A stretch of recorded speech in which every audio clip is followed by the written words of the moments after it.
backwards. It's kind of one by one, like how am I going to regroup, and you just think about each race afterwards and reevaluate. Do I have the mental energy and the physical capacity to keep going? So it's one by one right now. How are you going to know when it's time to handle this work? Yeah, I think it'll be a transition. I don't think I'm ever going to stop running and stop competing. It'll be, do I have the ability to compete on the roads and be proud of how I'm competing? And is it something that is showcasing all the hard work? Is this really paying off anymore? And when I feel like I'm putting too much in and not getting results that I'm happy with or appreciating, I'll switch to the trails or the ultras or something different. So, I'm always going to be pushing and challenging myself if the body holds up. Obviously, someone like Shalane has these knee injuries, and it's like she doesn't really have a choice. I think if my body holds up, I'll keep competing, but it'll just be figuring out the arena where I want to be playing. So do you think you'll definitely go trails and ultras? I talked to Kara recently, and she thought you would trails and ultras. I love the idea of it. I think it's like an 800-meter runner stepping up to the mile, like, yeah, they're going to crush. Like, no, it's two totally different games there. I'm definitely interested in it. I'm intrigued by it. I think Magdalena Louis has done a fantastic job of switching from the roads to the trail ultra stuff, and she makes it look so much fun that I'm like, oh, that looks amazing. I really want to do that.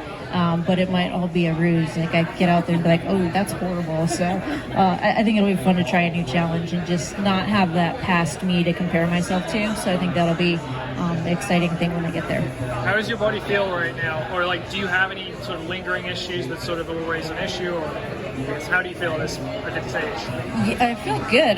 My left side's always a little bit edgy. If something's going to go wrong, it's after a track workout and it's on the left side. But yeah, honestly, the only major injury I've had in my career is the femur thing, which I was really patient with and came back slowly from that.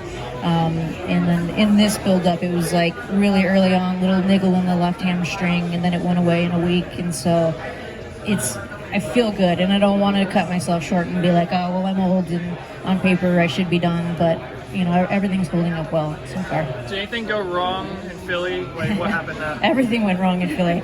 No, I had an amazing segment as a whole, and I was just talking in the back there. It's like I had one bad day. It was just a very public bad day. And so I actually had the hamstring thing about 2 weeks before Philly, and we're just going to pull the plug.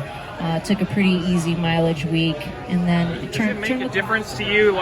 If it finishes in the stadium, does that make you more likely to do it, or is that not going to factor in your decision? I wish I could just pick based on that. It's finishing in the stadium, so I'm definitely going to go to the Olympics. The trials it's going to be how I recover from this, But it is that is an intriguing thing to me, and when you're out putting in the miles and doing the work, and you're visualizing the games, okay, I'm getting ready for the trials so I can make the team, and visualizing running into the stadium and having that moment of silence where you go through a tunnel and then you get in the stadium and just people are going nuts.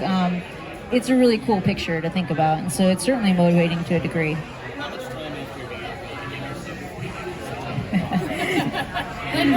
Yeah, no, I don't know. It's really going to be. I'm probably going to take 10 days to 2 weeks just off and kind of hit reset, talk to coach, see how the body feels.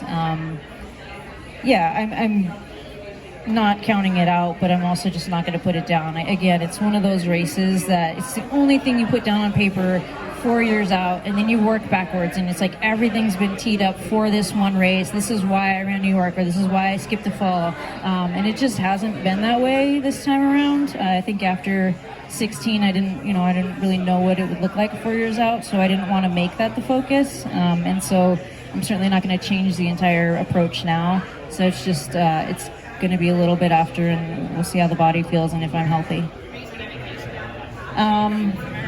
No, we're super exciting. I have to do work in Vegas, so we'll do a little vacation on the end of that.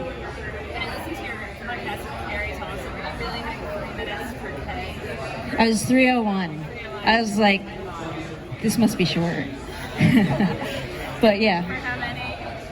We did 5, and I'll get down to it's like get down to 3 flat, and I did them totally backwards because I'm like I have to just run as hard as I can. So I went 3:01, and then I was like 3:08, 3:07, 3:05ish in that range. So. When was this? About 3 weeks ago, 3 or 4 weeks ago. Is that the fastest you go in training? Do you ever run faster than that?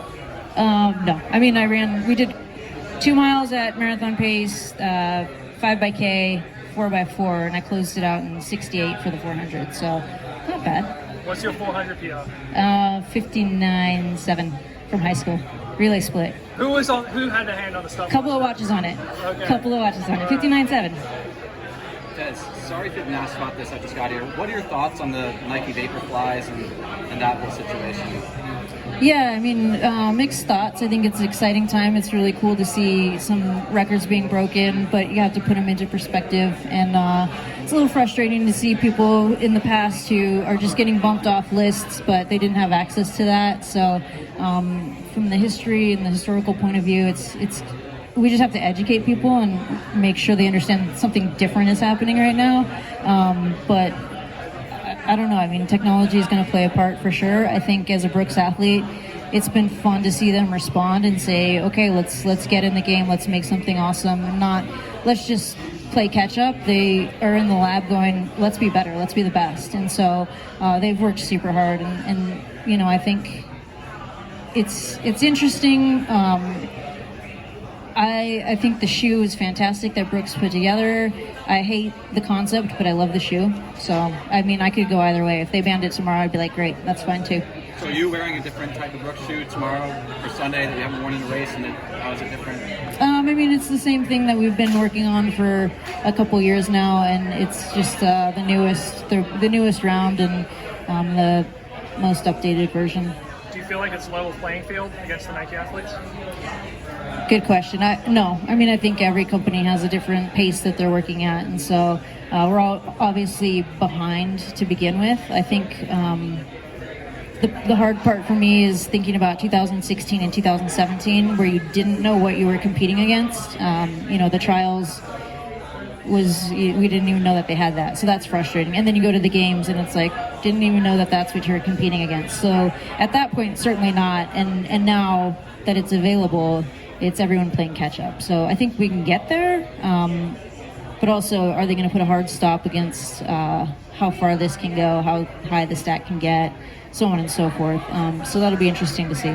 Have your thoughts on the Olympic marathon, have they evolved over time? Like, was there one moment where you're like, oh man, these shoes really work, like I kind of got screwed, or has it been a progress? How's your thought evolved about that race?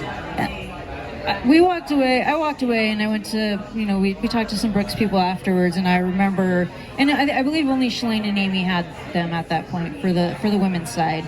And I remember saying, wow, I thought that Shalane ran her best marathon ever. I thought the way she handled herself the last 6 miles, the way she closed out the race was really incredible.